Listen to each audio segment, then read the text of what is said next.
Hey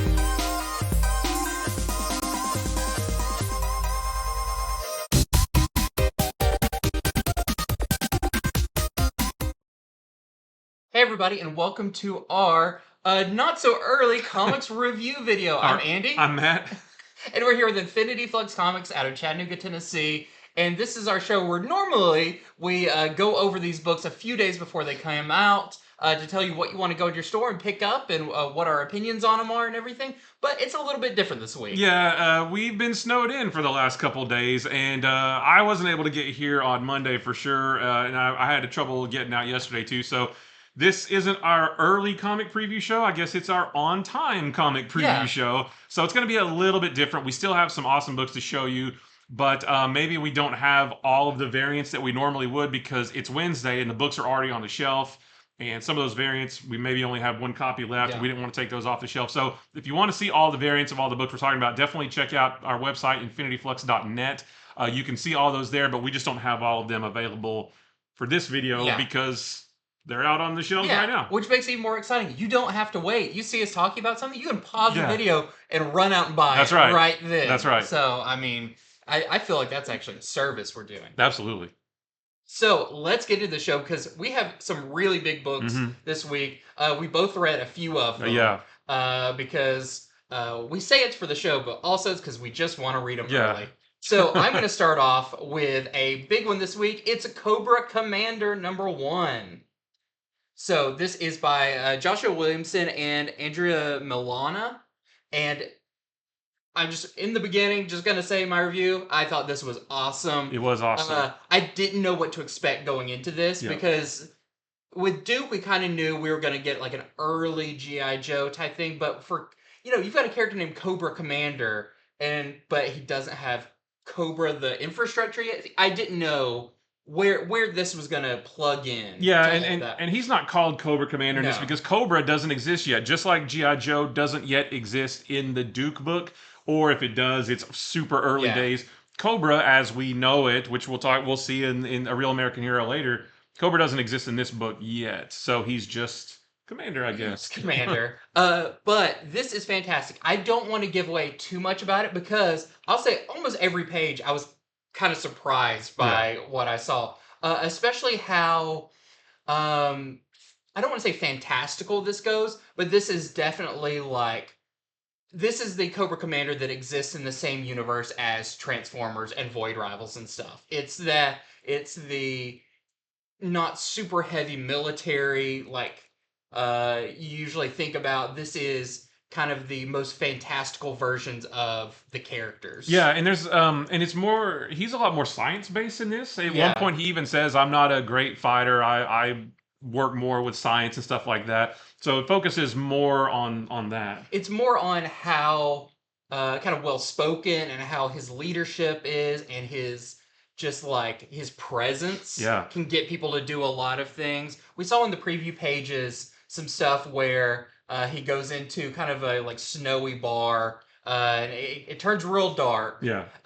So this actually takes place in 2 time frames. That's kind of the present, I guess you would say, the current, and then it does jump back to the past where we do see kind of Cobra Commander's origin, at least why he's, kind of why he chooses to wear his helmet all the time, kind of a big something that happens to him that maybe disforms him a little bit. Yeah, I wrote that down too. That it's his origin, but it's not his origin. Like, oh, here's him as a kid and he had a bad childhood or whatever. No, this is he's already an adult and he's already somewhere doing science experiments that the people who are also there don't necessarily like that he's doing. But he's already in the thick of it. Yeah, he's just not with Cobra yet.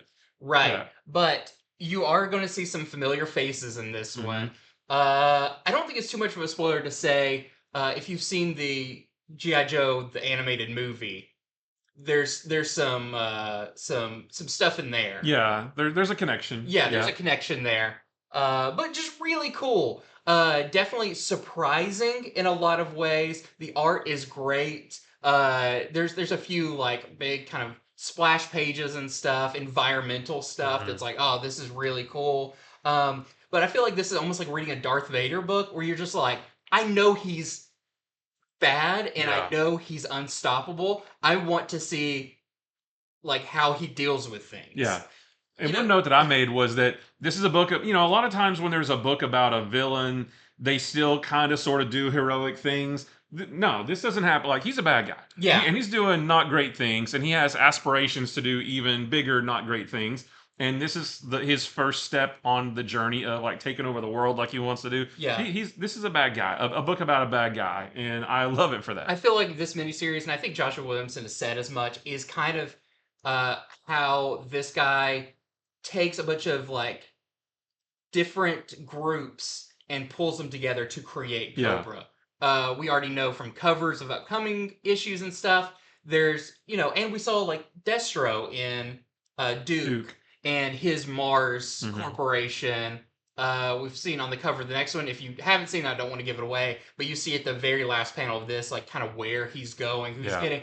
And it's like, oh, we're seeing how the leadership ability of this guy can pull these very different groups also very evil, but pull them together to form kind of this mega group that's going to be Cobra. yeah, So just really fun. Uh, it is definitely part of the Energon universe. That's hmm, all I'll say about it. But there is ties, just like how Duke had ties to the whole thing. So does this, and that will become very clear when you finish the book. And I yeah. feel like you'll If have a better idea of what this story is going to be uh, going forward. Yeah, if you're reading the Energon Universe books, Transformers and Duke, do not miss this because this Yeah. fits like a perfect puzzle piece with those. Yeah, and it's not a spoiler to say because they've mentioned it before that like the essence Energon plays a big Yeah, part through all of these books. yeah, It's kind of that like MacGuffin that's hmm, like okay, this unlimited power and everybody wants it. That yeah, plays a part in here, of course, with Cobra Commander. So all that to say, highly recommended. Definitely go out and pick Cobra Commander #1 up. Uh, Everything Energon Universe so far has been fantastic, and I'm now just super excited to see like this just started, but I'm like, what's next? yeah. Like what big thing are we gonna see next? What character are we gonna see? I can't wait. We do know that there is a free comic book day book coming out. I feel like we're gonna learn a lot more maybe how some of these series are coming together. Yeah, I think so. And plus, the solicitation for this one, when we talked about it on Comics from the Future, it said something about this is the second of 4 miniseries that's going to set up this universe. But I don't know what those other like. They haven't announced those other Yeah, two. There because I was mean you Duke and have there's Cobra Commander, but what are the other ones? I yeah, don't and know. who's big enough to I don't I know. mean or maybe a Serpentor, like, Maybe. and bringing in like that whole group of people. I don't know. Maybe there's a whole Snake Eyes miniseries because he's a big part of GI Joe. I don't know. I'm Yeah, just so there's a lot of really cool stuff coming that I can't wait for, yeah. and just continues to be fantastic. So this is our A cover. This is A our A covert Cobra, covert commander. a covert Cobra Commander A cover. We also have this David Aha variant.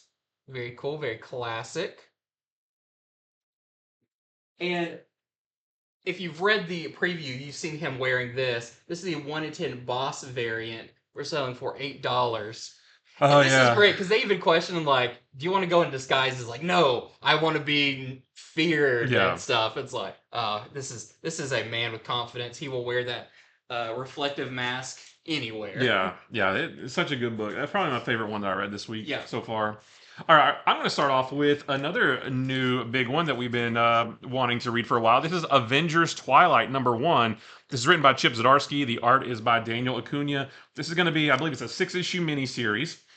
And I guess it's kind of like a Black Label, kind of telling its own story, not really worried with continuity or anything like that. A possible future. Possible future. It is set in the future, but we don't know what year. But this whole book is centered around this event that happened called H Day, that happened on August 13th of some year. We don't really know what year. Obviously, I guess it's a little bit in the future. um, but on H Day, a whole bunch of supervillains got together. They were all enhanced by Ultron, and they took out a lot of the heroes. They completely leveled Boston, and that really sort of changed the public's perception of heroes because they're like, well, whether you're a hero or a villain, all of these people with powers, they're just all bad for humanity, you know. And so that kind of changed the world essentially. Now we don't actually see a lot of that actually, like it doesn't show the big fight in here. We're learning about that throughout as you read the book. That's what we're learning about, and that's kind of what changed everything to where we're at now in this book. But the whole book centers around Steve Rogers, who is now an old man. He no longer has the super soldier serum in his body. So it's like he's a regular old man. He's got back problems and, knee problems and things like that. But we also see an old Luke Cage and an old Matt Murdock, and we learned that they meet up on a regular basis and have coffee and talk about world events and stuff like that. The good old days. Yeah, the good old days. They meet in the park and that kind of stuff. So the backdrop of all this is America seems to be in control of some type of fascist regime, and James Stark, who is the son of Tony Stark and Janet Van Dyne, he's a big part of that. Um, we learn throughout the course of the story that the government and Shield they are squashing political dissent. There is a new team of Avengers that is laying waste to overseas countries. Um, but the American people don't know any of this because the government, Shield, the Avengers, like all the top guys, they control the news, they control the media, they control the internet. So nobody in America knows what's really going on, including Steve Rogers. He doesn't know any of this stuff either until one day he's kidnapped by a group calling themselves the Defenders. And they sort of bring them back to their secret hideout and they tell him all of this. They sort of open his eyes to what's really going on in the world and they ask for his help in getting the real information out to the American people in sort of waking everybody up because they say, he's like, I'm just an old man. Nobody's going to listen to me. But like, yeah, but they'll listen to Captain America because people still know the original Captain America. They know who he was and all that he did. So this, so now his mission is going to be, I've got to bring down the establishment basically, and open the country's, open the eyes of everybody in the country to what's really going on in the rest of the world, that kind of thing. But it was really good. It was really cool seeing this just like different take. Everybody's old now. Like I said, Steve Rogers is old. Luke Cage, Matt Murdock, they're all old. And in seeing how they are going to fight against this, like I was into it from the get go. I like these kinds of stories, and we've had these kinds of stories before. It was a little bit like the setup for Old Man Logan, where like all the villains came together one day Yeah. and pulled the resources and type Yeah, of thing. similar to that. It's not quite the same, but yeah, it has the same kind of thing. And even in Old Man Logan, after that, the country changed and, it sort of became this sort of post apocalyptic thing. And this isn't any kind of post apocalyptic anything. It's just that things look great on the surface, but underneath the surface they're not so great, and that's what the heroes are going to have to try to uncover. But I was really into it, so if that sounds good to you, definitely check it out. We've got an A cover right here with Captain America's new suit, which we've seen on countless covers. We'll see it again here in a second. We've got I really like this one. Yeah, we got this Lionel Francis Yu cover, and then you can't start a new series without Scotty Young cover, so we've got this with Captain America and Blade, although Blade is not in this issue, so I wonder if this is telling us maybe he'll show up later. I don't know, but that one looks really cool as well. And like I said, there are a few other variants, but we only have one copy left, so we didn't want to bring them in here. But definitely check the website infinityflux.net if you want to see what else we have, like what other covers we have. And next up for me is a new one shot. This is Jackpot, a Gang War tie-in. This is by Celeste Bronfman and Joey Vasquez with Eric Gapster. And this is, of course, Mary Jane's, I kind of want to say first outing, kind of like first solo outing as Jackpot, since she got those powers back in Amazing Spider-Man. I don't remember, 30-something? I think like 34 or 38, something like that. But this is interesting that it's focusing on Mary Jane.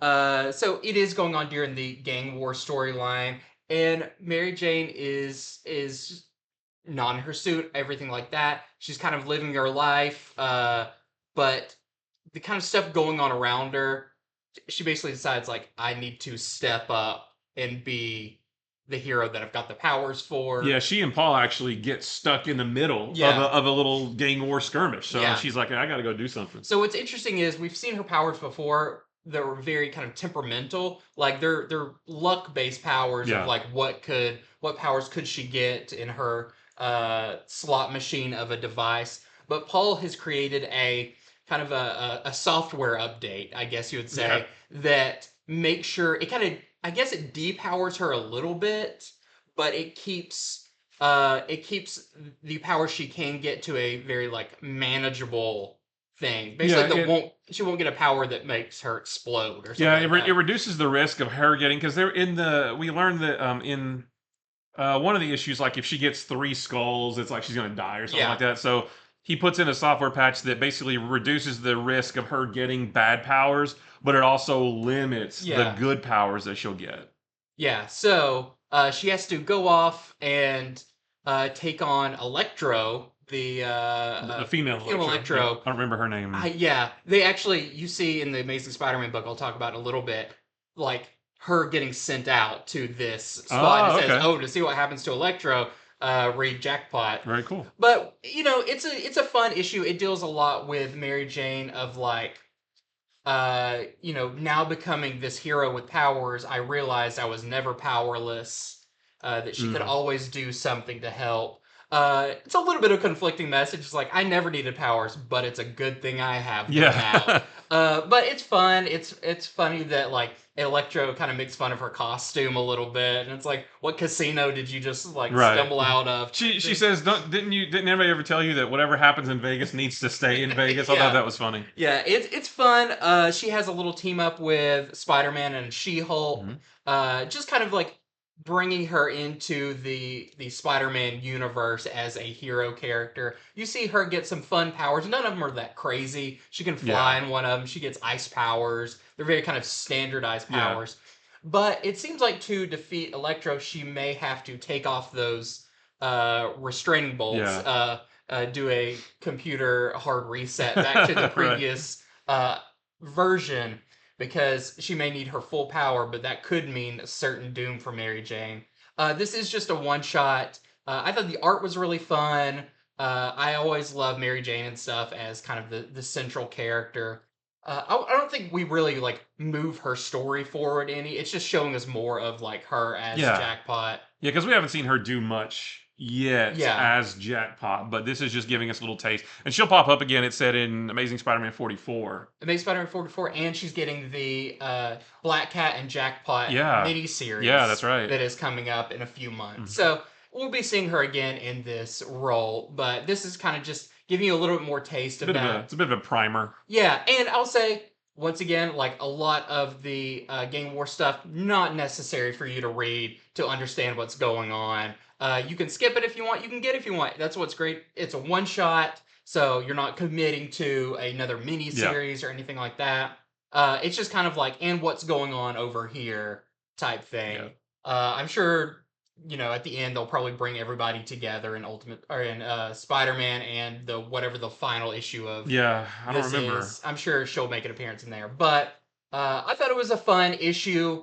And if you are trying to get all of the new character Jackpot stuff, this is another great one. We've got our A cover here. We've got this. I think this is the Torque variant. And I'm not sure who did this variant, but we also have this one that's very nice. All right, so next for me is Miguel O'Hara, Spider-Man 2099 number 3. I just love the type of miniseries it's in. Five-issue miniseries. They're all one and dones. It comes out weekly, and each one of these he is taking on a sort of a monster. What do you like? Dracula, Werewolf by Night, Marvel horror. Yeah, Marvel horror stuff. Characters. And this also is. It says right here. This is Spider-Man 2099 Legacy number 100. Which I thought was really cool. So in this one, he takes on Werewolf by Night 2099, whose real name is Creighton Rusoff, which I thought was a nice play on the Jack Russell, the original. But it's a little bit more complicated than that. So they fight, but Rusoff doesn't really want to fight Spider-Man because um, Spider-Man saved him at one point. And he's like, well, I owe this guy my life, basically. But Rusoff also has silver poisoning Mm. that could kill him at any minute. So the company he's working for is called Cobalt Chemical. They're kind of blackmailing him with a cure because they say, you know, we have what can cure you, but it has to be taken daily. Mm. And if you don't do what we want you to do, which is go fight Spider-Man, we're not going to give you the cure, and then you're going to die. So they're kind of blackmailing him into doing it. But they want him to fight Spider-Man because and it was kind of a nice tie into a couple of previous stories. Spider-Man survived the kind of the zombie outbreak in issue number 1. Like he got bitten, but he was able to sort of shrug that off. And also because of I don't remember the other reason. There was something else that he was able to do I think in the previous miniseries that he was resistant to something, and then this company's like, we want to study him because he's resistant to all this stuff. So that's why they send out Rusoff to go fight him. But most of the issue is just the two of them fighting, which is really cool. You know, Rusoff does seem that he can change from human to werewolf at will, but then he also gets really weak after a while without that cure because of that silver poisoning. There's a really cool sequence with Lila, which is Spider-Man's sort of AI that he's had since the beginning in the 90s. You know, she does a little something to help combat this company. Just a really cool another issue. If you've been enjoying this series with, you know, there was the zombie in the first one and then Dracula in the next one. This just another this one right here, yeah, just another cool one. So like I said, weekly one shot or one and done stories, like really cool. I wish more miniseries would go this route. Just come out super quick, give you a brand new story every week. So yeah, Maybe it was a new Peter Parker Spider-Man series. Oh yeah, that'd be great. Yeah. So there is our A cover right there. There are some variants, but we do not have any in here to show you. But again, check the website if you want to see more. Very cool. And I've got another number 1. There was a few number 1s this week, and we've got Cable number 1. I gotta say, Cable is up there as one of my favorite just Marvel characters in general. You know, Beta Ray Bill, Cable, Spider-Man, like those are really high up there. So I'm always happy when there's a new Cable book. Give me that team up book. Yeah. Spider-Man, Beta Ray Bill, and Cable. They'll kind of have that same like hard edge. I don't know if that why I like that, but this one's great because it's written by Fabian Nicieza, who is one of the original creators of Cable, back from New Mutants and New Mutants first, and then it went into X-Force. It went to X-Force after that, yeah. And the art is by Scott Eaton. And for a little while, we've had a young Cable. He's known as Nate. But thankfully, the original gruff 90s action movie version of Cable is back and in top form. So this is interesting because it does take place during the Fall of X storyline, and they are dealing with Orcus. Nate has been taken by Orcus because he has basically Orcus sees him as like, you have access to like your memories of the future, and you have a lot of knowledge about time travel and stuff like that. And so older Cable needs to break him out before Orcus gets to kind of dissect his younger self and learn all this information, which is terrible. That's kind of the instigating factor of this, but something else comes up because the Neocracy, I think that it's Neocracy. Neocracy is coming. And this is a thing that Cable knows from his own future. Now, he said, I've never encountered it because I've always been running from it. But essentially, in the future, a company figures out a way to basically, like, boil people down to their essence, to, like, these energy beings, in an attempt to make, like, mutants and humans, like, not fight. Makes them all the same. Oh. But they kind of look like, they almost look like OMAC from DC, but like pink versions. Like they're just kind of like energy, and they've got kind of like little nerves running through them. But he said because of this, they've lost, you know, their ability to love and anything. They're just like, oh, they're the greatest people at like expanding their reach in the stars because there's nothing holding them back. They don't get tired or anything, but they also have lost all of their humanity. And so Cable wants to stop this, but that's like in his future until suddenly some spray paint around town starts popping up that says the Neocracy is coming. and he's like, "How does anybody know about this?" And he's like, "I think this is when it starts." Oh, And okay. so him and spoiler alert, he does save Nate from this thing, are teaming up for this miniseries to follow, like, oh, we need to find out who is the spray paint artist of this. And then who are Who they keeps working? tagging all these buildings? Seems a little bit low It is, potatoes and it's for. really funny, but it starts building of like, well, the spray paint person was hired by this person. Well, this Oh, that's kind of cool, person was actually. hired by like an agency because they represent these big artists, and they keep following it to hopefully find where this is coming from before it's too late and stop this big event before it happens. I really just want the miniseries to be, we need Cable to figure out who's tagging all these buildings, and that's it. Yeah, he just like scratches the paint. He's like, looks like it's from Ace Hardware. Yeah. But no, I actually thought it was really fun. Cable does some very what I always want Cable to do is like his big like just bombastic dumb thing. So he makes a giant gun using like his tech parts. He has a part where he like is swimming and he's put like a mental like a psychic shield over him because he's like, oh, there's nothing worse. He's like, I've been to the future and seen terrible things, but there's nothing worse than waterlogged shoulder pads and stuff. It's like I love this. I love this Cable that's like squarely rooted in his '90s Yeah. extreme era. But I thought it was really cool. It's fun watching them follow the clues to finally figure out where all this is coming from. All the while, Orcus is still a factor going on in the background. So if you're a fan of Cable, I feel like this is one of the best recent Cable stories because it is kind of back to his older self dealing with like preventing something from the future from happening. It's kind of the Terminator, that he's roughly based on. It's Yeah. like coming back from the future to stop something to happen. But I thought it was really fun. And you can tell this is Nicieza knows this character so well in his voice that immediately it feels classic. So that is Cable #1. And we also have this variant. This is the CF Villa variant.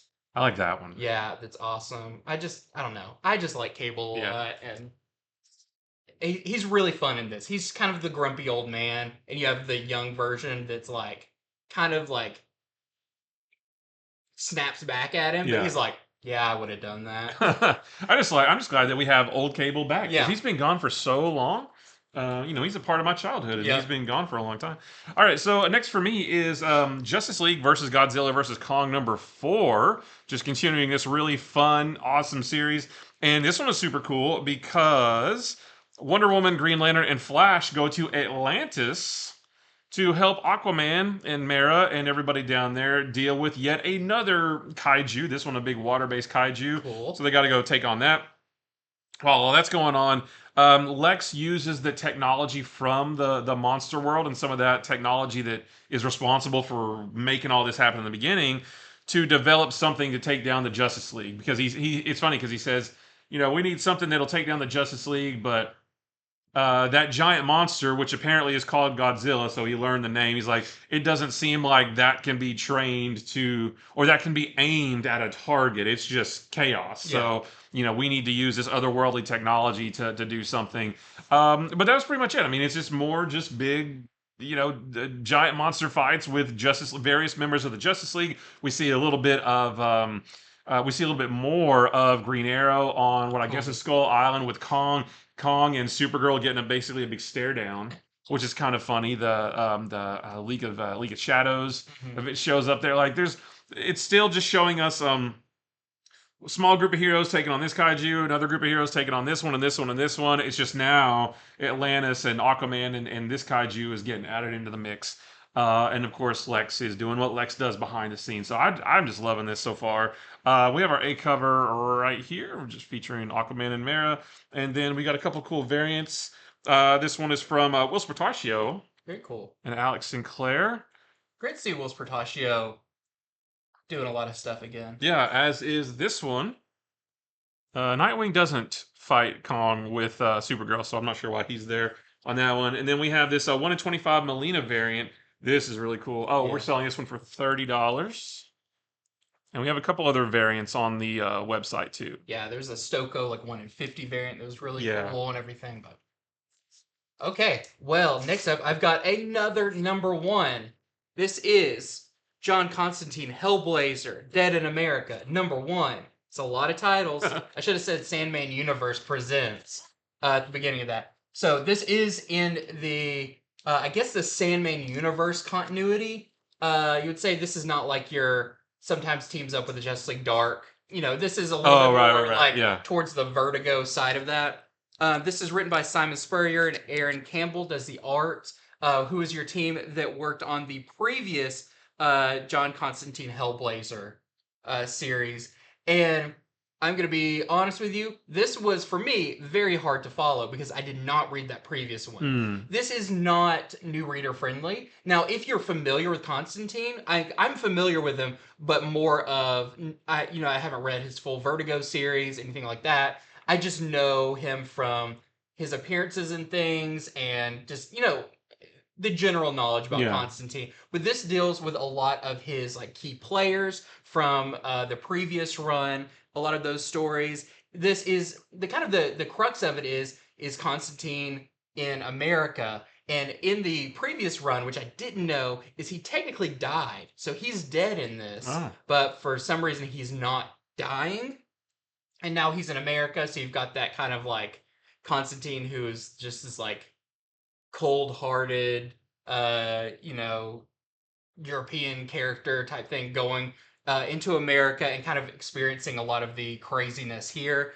And you have him going on a journey across. I think he's heading west across the country, and we do see a sample in the very beginning that's really funny of him crawling up to the Hollywood sign. And Huh. at this point, he's like a corpse. He's Oh. like, and it's like, oh, how does he get here? So it'll be fun to see. But I will say this is a mature title, and this will. It does require some, if you haven't read the previous one, some Wikipedia searches or Hmm. something to get familiar because the Salmon universe can get very dense and very high concept. Yeah. So there's some weird stuff going on here. It was really, really pretty. I just had a little hard time following. Not have read the previous one. If you have read the previous one, you will definitely want to pick this up. But it is nice to see a return of that Vertigo style Constantine in a new book. And there is a guest appearance by another Sandman universe character that's pretty Okay. cool. So that is our A cover. And we also have this really nice Jock variant. That is nice. All right, so next for me is G.I. Joe, A Real American Hero, number 303. So, not to be confused with all the other G.I. Joe related books that are in the Energon universe. Again, this one is not part of the Energon universe. It's continuing Larry Hama's Real American Hero series of books. And did he write all of them? Has he written every single one? I think of a real American hero he has. Like since Marvel in the 80s, I think early so. 80s? Wow, okay. Well, yeah, so this is just continuing that. We are learning a little bit more about the story that this is that has been set up since number 301. So we know that Serpentor and everybody else who was on Cobra Island, who was left on Cobra, well, yeah, everybody who was on Cobra Island, they got sort of mutated, not really into zombies. No, but it's like it was a mutant bomb that Yeah. went off, but they knew it was going. Yeah. They welcomed they it. they mutated themselves. Um, they meet with the Revanche, who I don't know if they I don't popped know. up in anything. I'm sure because we are jumping into 300 issues into this. Yeah. They've appeared before in Real American Hero and all of that. You know that for sure? Yeah. Okay. Yeah. Yeah, I didn't know. But it is, I'll say for us who haven't read it, I thought, it was kind of that fun of like, ooh, who are these guys type thing. Yeah. And you do get a pretty good idea of Oh yeah. who and what they are. Yeah, they're more like cybernetically enhanced beings, that kind of thing. And I love their leader, who just looks like a big grub worm. yeah, He's really cool. a big robotic grub worm. But Serpentor, like they have mutated now, but they actually meet with the Revanche or the Revanche, I'm not sure, but they meet with them about getting cybernetic upgrades for themselves. So not only are they going to be mutated, but they're also going to be cybernetically enhanced as well. But Serpentor wants a demonstration. This is the best part. Yeah, It's like, prove it. yeah. So he wants a little demonstration. So they show him these cybernetically enhanced. They call them blue ninjas, Hmm. and they give a little brief demonstration of what they can do with a poor, unsuspecting member of Cobra there. But then to give them a little bit more of a demonstration, like to field test it, basically, they send a small group to spy on Camp Greer, which is sort of the above ground front for GI Joe's huge underground base in Utah. And they think it's cool because there's three of them, and they're like way up in the hills, like we have eyes on the base, and there's no way they'll Everybody's like, know. we're so good at Yeah, this. but GI Joe's like, oh yeah, hey Duke, we got three guys up on the hills there. Cactus camp. Yeah, yeah, they're standing right in front of a cactus, which has a camera in it, which is really fun. So the Joes know what's going on, but they also send a small group, to Snake Eyes' cabin in the mountains, which has like no. They mention there's no radio signals, cell signals. Like it is as off the grid as you can get. Where Snake Eyes and Scarlet are, so they send another little group there to take them out. And that whole bit is a cool sequence. I won't tell you how it all goes, but it's all really cool. So yeah, I guess the story, we were confused a little bit after 301. There wasn't a whole lot of action in 302, but now the story is getting formed. So Yeah. if you were a little bit, if you read the first couple and you really liked them, but you were kind of feeling iffy about it, the story is starting to take shape now. It is starting to get molded here. So if you're on the fence about it, maybe stay on board, because I like where this is going. I'm ready to see. The art is Yeah, phenomenal. the art's There's really just cool. such cool scenes in this. Yeah, there's a great sequence with Duke and Spirit. Yeah. Where Spirit's just like sitting up on top of a tower, just looking. No binoculars. He's Yeah. just watching everything. And Duke's like, I want you to beef up security, that kind of thing. Like, I just love the cast of characters we're getting. The art is great. The action in this one was really good. So So I think this is really an interesting thing too, is because for so many of these books, we've been reading Spider-Man and Batman and everything for years and years. And this is a book that's been going on for years and years, but we're just now getting into it. I feel like for us, we're kind of like a lot of people who maybe watch our show who are just getting into Yeah. comics or just getting into a series or whatever. And, now you're saying this is how we kind of take on something we don't know, is like, yeah, we don't know everything that's Yeah. going on. We don't know every single character. We don't know if somebody's appeared before or not. But sticking with it, and you're like, oh, I get, I may not know this character, but oh, they're doing this, they're talking to this person. You can start building up. I think I know what's going on. And that's important for anybody who's jumping into comics. I always try to say, like, back when we started reading, there wasn't as many number ones to jump on Right. board with. And sometimes, especially X-Men, you were jumping on board with issues like 300 and stuff. Mhm. And you may know a few of the characters, but just stick with it. Especially if you're enjoying it, but you're a little confused, just stick with it, Yeah. because, like us, like the more and more we get into it, like, okay, we're starting to see this world, and you can always go back and read the previous Mhm. issues. Hopefully, I'm really hoping Image does some reprints of Oh, the that'd be previous great. stuff so we can get Give caught us up. some of those big, thick, like Invincible or Walking Dead Yeah. style compendiums. Holy cow, that would be awesome. That'd be great. But just, you see, we don't always know everything Yeah. about everything, and we're also having fun on the journey. Yeah, yeah. I don't know who these Revanche people are, but I know enough about them to know what they're doing in this story. Yeah, It's not yeah. really. Maybe I'll look later and find out where they came from, where they first appeared, but I don't need to know that right now to enjoy just this. I'm just along for the ride, and like I said, it's starting to take shape. So like after this one, I was like, oh, I definitely want to read the next one. Yeah. Because now they've ticked off Snake Eyes. Yeah. There's the GI Joe gang at their base. What are they gonna do with those blue ninjas? Like, yeah, I want to see it all. So.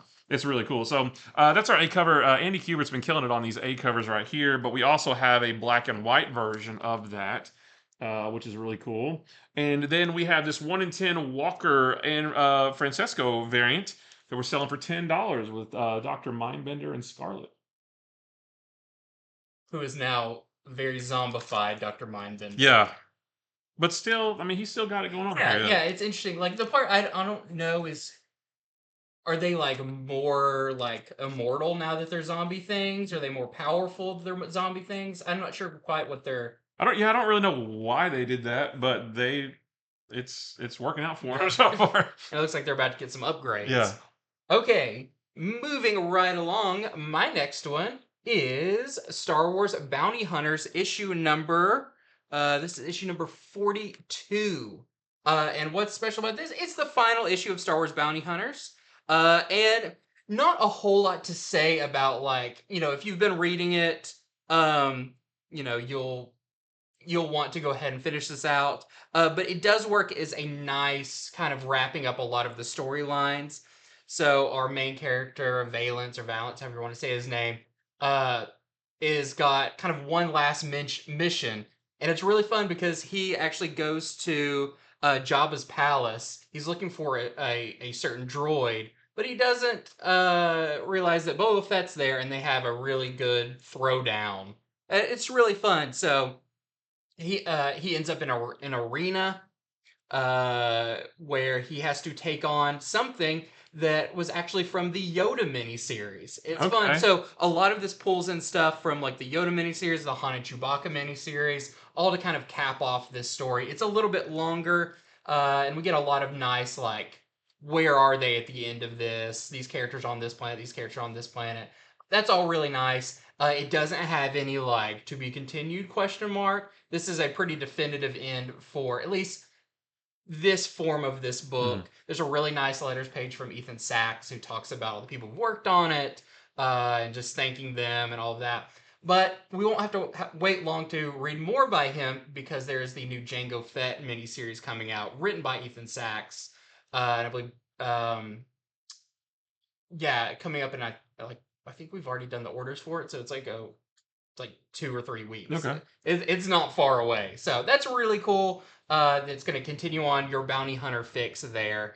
So definitely check out this final issue of Star Wars Bounty Hunters if you've been reading it so far. It'd be a weird place to jump on board with it, but The last issue. and then we have this really cool. I believe this is a Simonson variant to kind of mirror his first appearance. Let's see. Next for me is Which one is it? Daredevil. Daredevil number 5, featuring She-Hulk, guest starring She-Hulk, which is really cool. She-Hulk, Matt's in like this little shop trying to get a cheap TV for the youth home, and She-Hulk just comes walking by. Hey, been a while or something like that. So she takes him out for lunch, and in a great sequence, by the way, of them. She's like, we're going to go to this place, and they get a whole bunch of dishes, and then she's like, oh, but I've got to take you to this other place, and they go to like 3 different places. But while they're having lunch, she tells him that there's somebody out there looking to dig up dirt on both the St. Nicholas Youth Home, which he now runs, but also him. And she's like, I heard it through the grapevine, through private eyes and stuff, that somebody's out to get you. But after a while, Matt can kind of realize, he can kind of tell that she's not quite herself. Now, I don't want to say how she's not herself because that's kind of the part of the story. I don't want to spoil it, but he can tell that something's not right with her. But we do also, even though something's not right with her, they team up against a classic Daredevil villain who we haven't seen in a while. So we do get a cool little team up between Daredevil and She-Hulk, and then maybe they turn on each other. I don't know, but it's just really good. Like it's just so cool seeing. I always love when like Daredevil takes on like super powerful villains, or I've always loved when street level heroes take on super powerful villains because it's like they can't outpunch them, so they have to outwit them. And you've got Daredevil, against a couple of strong folks here. So just another really solid issue of Daredevil. I'm still loving this series. This one looked really good too. Yeah, I didn't write down who did it actually, but it's a Karami, I believe. She-Hulk looked really good. Yeah, like she's real big and muscular. Yeah. Like just another solid issue of Daredevil. So don't miss it if you've been reading it. Well, next up for me is Titans number 7. And this was kind of surprising because this really wrapped up a lot of the Titans storyline that's been going on since issue 1 of this Titans run. And it still takes place during Beast World. So really cool in there. We get more about Starfire and Xander, who, spoiler if you haven't read the past few issues, was actually who Brother Blood was this whole time. And we realize what his hand was in bringing about the Necro Star and what his tie to the Necro Star is, and all of that, which is really, really cool.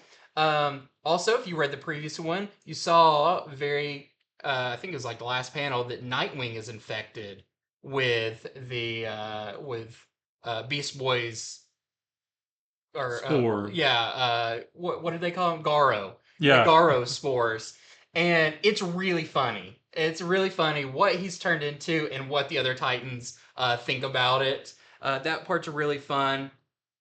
But why does Xander need Cyborg? What's Cyborg's part in all of this? I thought all of this was really well structured, where you finally see the pieces come together. You're like, oh, I get why he was doing this, why he needs Cyborg for this, all of that. I thought was really cool, but it really does tie up pretty much the entire first, the Brother Blood stuff, the stuff with Tempest on the cover there. And so I'm really excited about Titans now post Beast World to Yeah. be like, okay, what's your next story? Yeah, Because brand this has new. all been Yeah. really part of building up to Yeah. this. And I thought it was really great. So that was Titans number 7. Continues to be great. So definitely check that one out. We've got a variant for this one as well. This is the Jen Bartel, just casual Titans variant. Casual Friday Titans. Casual Friday Beast Boy. That low button Yep. shirt. All right, so next for me is Wonder Woman number 5. Yep, Wonder Woman number 5.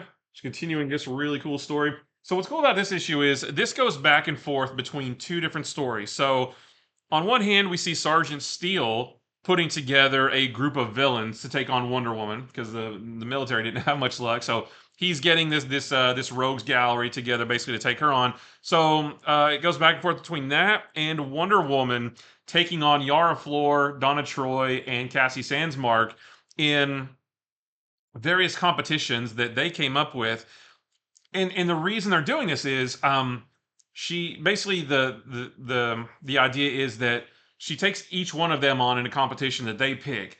If Wonder Woman wins, they have to agree to stay out of her conflict with the government because she doesn't want them getting hurt. She's like, this is my fight. I don't want you guys getting hurt. I don't want you guys to bring down the wrath of the government on you as well because I've already got it. So they but if they win, they get to join her in her fight, and they have to swear. They're like, yeah, I swear on I pledge or I take an oath that if I lose, I will not interfere with your beef with the government, basically. And it's really cool the various contests that she takes each one of them on in because they're all wildly different. It's not just like, oh, we're gonna fight or we're gonna wrestle or whatever. It's especially the one with Donna Troy. It was really cool. But the ending of the book really surprised me. It really made me want to see what happens next. And there's another fun backup story with Trinity and John Kent and Damian, who are a little bit more grown up now. I think in this story, Damian is Batman, but he's not like fully adult. Maybe they're like early 20s or something, and then Trinity's like a teenager. And they have a contest with each other to see who gets to name their little group. Their little group of 3 right there. So just another fun Trinity backup story, and just another solid issue of Wonder Woman that I'm really enjoying. And yeah, that's the only cover I have right now. Well, next up for me, I've got X-Men number 30. So, really following along with this Fall of X storyline. And this one's really cool because, so in this, we've got Cyclops who is about to go on trial. This is just like leading right up to that. And he is having dreams of Jean in a very interesting way she's supposed to be dead. And he's basically like, she's not. And like, all the people who are like watching him in this facility before he goes to trial are like, he's going crazy. Like he's seeing his dead wife or whatever. But of course, there's more to it than that. And then the other story going on here is the X-Men and Spider-Man and a lot of them that are Tony Stark that are in their Morlock Tunnel group are trying to figure out because the Orcus kind of flipped the switch on the Krakoa medicine and now made it poisoning to people. How they've got a antidote for it, but how do they distribute it? Because they're not supposed to be seen. No one's going to trust them. So they have an idea because someone else was going to try something similar in a very dastardly way. But High Evolutionary had a plan very similar to spread something else. and they're going to go to him to try to get that technology to spread the antidote around. So it's really neat. It mostly focuses on Talon and Sync, and had a pretty shocking finale where I'll say there's might be a major death in this. So you'll have to read it to find out what form that takes, because it's not very straightforward. But I thought this was a really good issue, and just continuing to like this storyline of the X-Men with their backs up against the wall. So that is our A cover, and that is the only cover I have for it right now. All right, next for me is Beefcake number 10. Superman number 10. Yeah, this was, I've been looking forward to this one ever since the issue number 1, where we got the teeny tiny little bit of a tease of why is Superman wearing a cowboy hat riding a horse. Well, it all happens in this one. Superman at the end of last issue got sent to the Old West with Marilyn Moonlight, and he's kind of trapped there. So while he's there, while they're trying to figure out how to get back, they come across these stagecoaches that have been robbed, and everybody there has been killed. And Superman sees some holes burned into the wagons that he knows were burned with lasers, and that gives him a little bit of an idea as to who did this.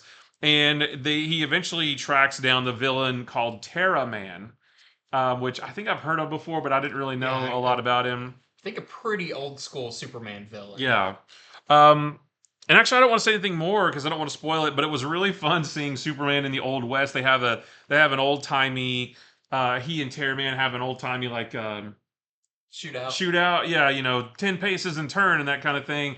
And just I don't know. Have you read this too, right? Yeah, I also say you do get some more kind of secret origin of Marilyn. Oh yeah, we learned that. And kind of how she existed then and exists now. Mm-hmm. A little bit more of her origin is fleshed out, even though there's still a lot of questions there.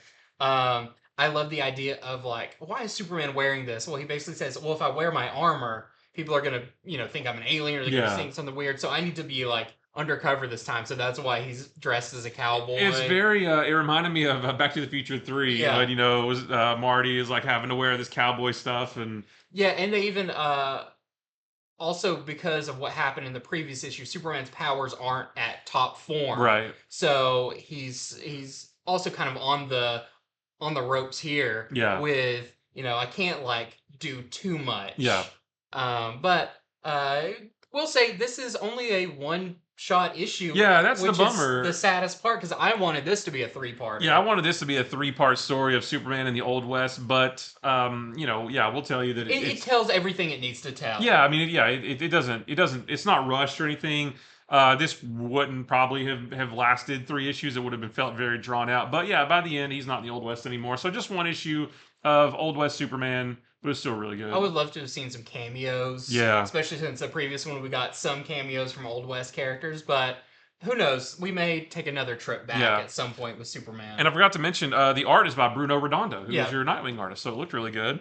So yeah, we've got this really awesome A cover, just yoked out Superman. That's another McFarlane figure I want. I would buy that in a heartbeat. Cowboy Superman. Yeah. And then we have this, I should have realized this, Bermejo variant. Like, this doesn't happen, but it would have been cool to see that happen. Like, all of this is like, there's so many cool storylines that they could tell that I kind of do hope that there's another trip to the Old West again. Yeah. Maybe teamed up with Jonah Hex or somebody like that. Isn't there an Elseworld story from the 90s? Yeah. Where he's sort of Old West? I need to go track that down. Yeah, I think it's a Justice League Elseworld. Oh, okay. Like a Old West Justice League. There's also an old series called The Kents. It showed like their origin in the Old West. Okay.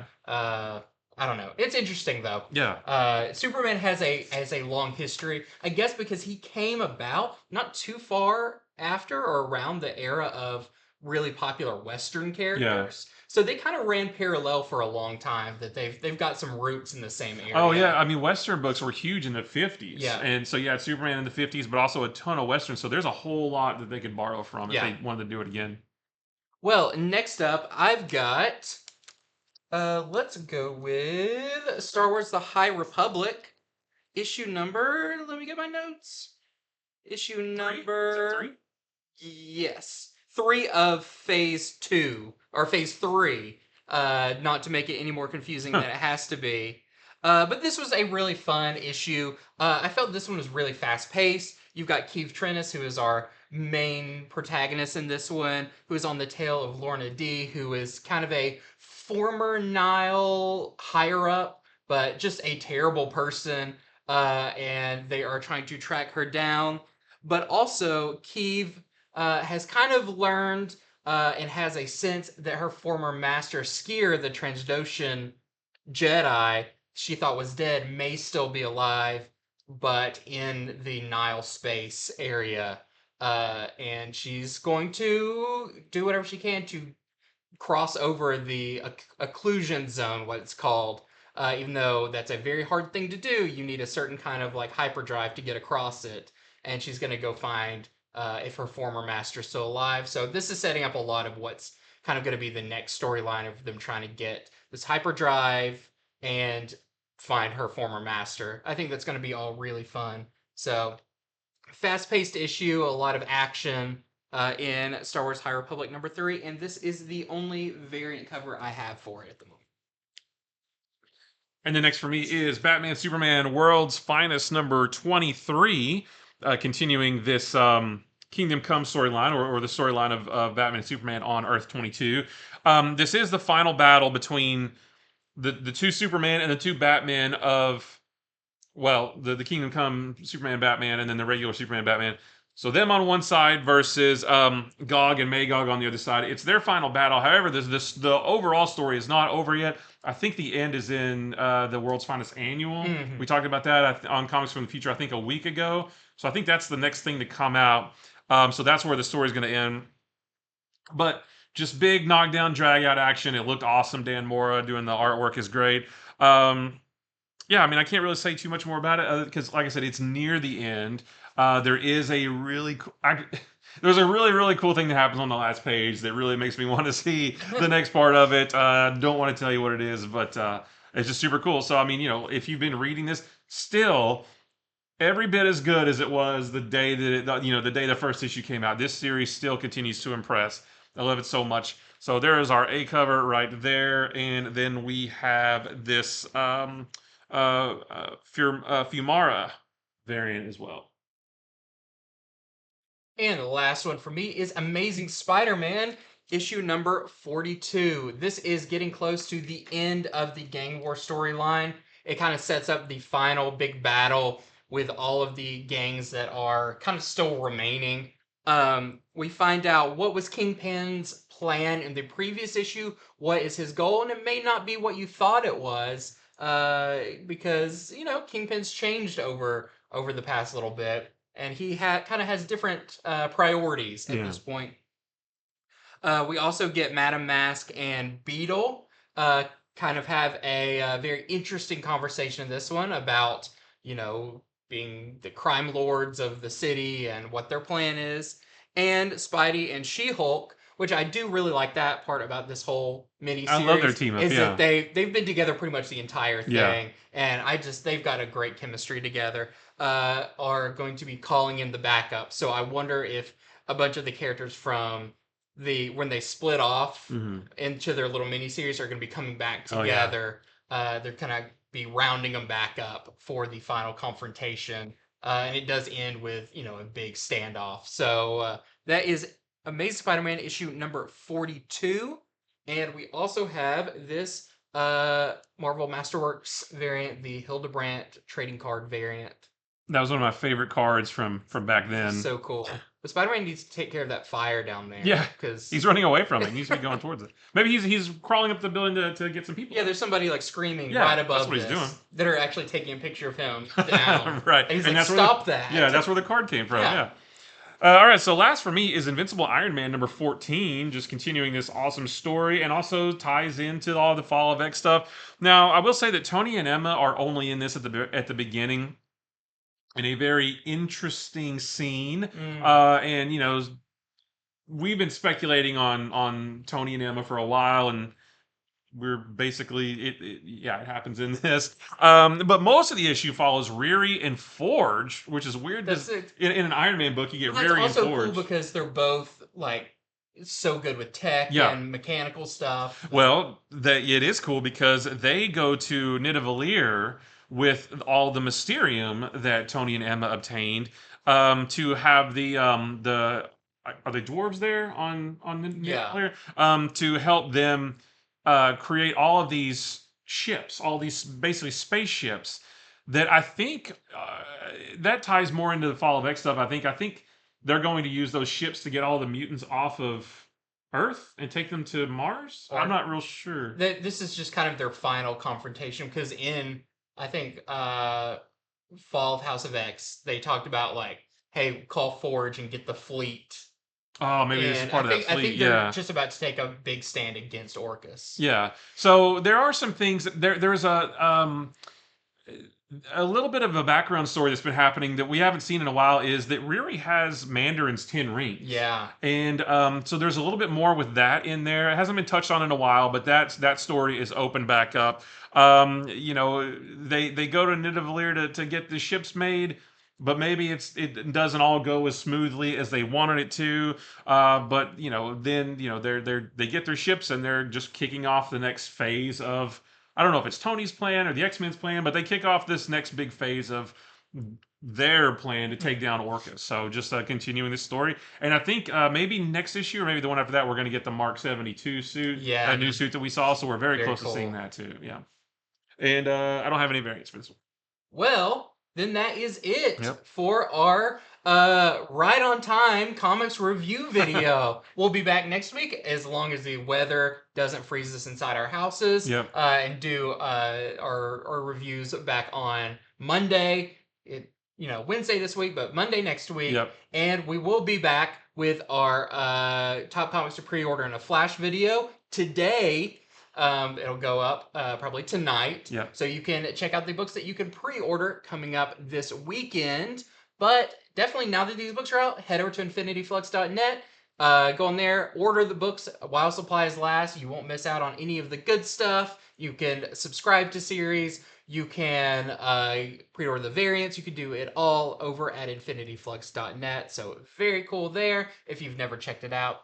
And thank you so much for watching. Oh, we got a by the promo way, code. use the code ILOVEFLUX at checkout and get 10% off your first order. And that code is indefinite. It keeps going, but you can only use it once as long as it's your first order. So just a little extra gift from us to you. And that is it. Thank you so much for watching. And until next time, bye. See ya.